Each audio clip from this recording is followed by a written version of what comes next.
So a nest like this is quite a small nest actually. Hi, I'm Vicky and I am the Springline Project coordinator. So I work for Cholsey Parish Council as their environmental coordinator. We came up with the Springline Project, which is a citizen science, wildlife and art project based between Cholsey and the Astons. We are very close to an organisation called Centre for Ecology and Hydrology, so we have lots of top ecologists working in the community already, and then we're collaborating with the two artists from the two different villages. Claire Carvell, I'm one of the ecologists working on the Springline Project. Being an ecologist, I really wanted to try and bring in a sort of direct appreciation of the wildlife in that landscape and be able to interact more with some of our communities and kind of show them, what we have on our doorstep. Can you pick out the queen and workers that I showed you earlier? I'm Anna Dillon, who lives in Aston Tyrrell. I'm a landscape artist. I'm Rebecca Carrozza. I live in Cholsey and I'm an artist and graphic designer. So it's the first time as artists that we've worked not just together but on the same piece of artwork. We have very different styles, so we've had to kind of navigate that, and we've also had to spend a lot of time out in the field painting and sketching and working out what we were going to paint.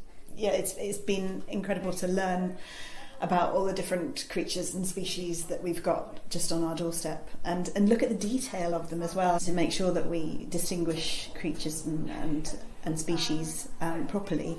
We've run approximately, and I'd have to count, 15 events, and we've been inviting local people to come to hear from the expert ecologists or work with the artists or come out and learn how to do citizen science. Yeah, we've had bat walks, bird walks, moth breakfasts, putting moth traps out the night before and looking at all the wonderful species of moths that have come in the following morning. And then we've done a couple of sessions focusing on bees and other pollinators. I'm really passionate about that.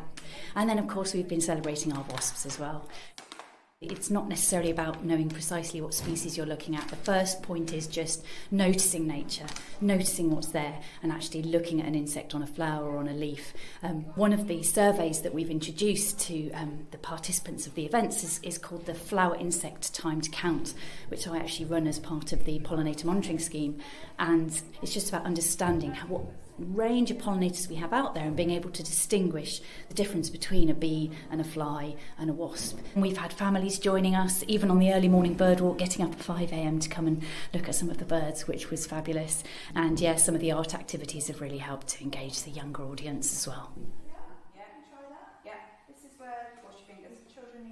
My name is Serian Sumner. I'm a Professor of Behavioural Ecology at UCL and a WASP expert, and I've been running a WASP event today which is all about getting people involved with the big WASP survey, and we are asking people to make a very simple trap, hang it in the garden for 7 days and then collect the catch and then identify them to understand more about the diversity and distributions of wasps across the UK.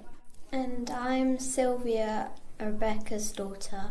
We've made wasps out of paper and pipe cleaners, and we made some wasp traps for the wasp survey, where you put either orange juice or beer in a bottle and you hang it out, but it needs to be in the wasp survey season, and you leave it out for a week and then you identify the wasps and wash them afterwards. So when people are making these art forms of the wasp, they're also learning about the insects themselves, and wasps are really important as pest controllers and pollinators. The art can be a gateway to improving people's connection with the less loved parts of nature. The artists come along to all the events and they're recording what we find, and from this they're going to produce a wonderful 10 by 1 metre painting that represents the landscape and the wildlife that we've found.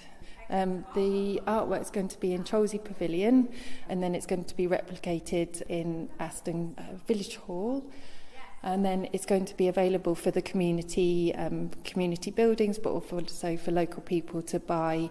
So should we do these bits first and then we'll come back and I'll explain under your guidance the anatomy of a wasp. Oh, right, well, I mean, it's art, right?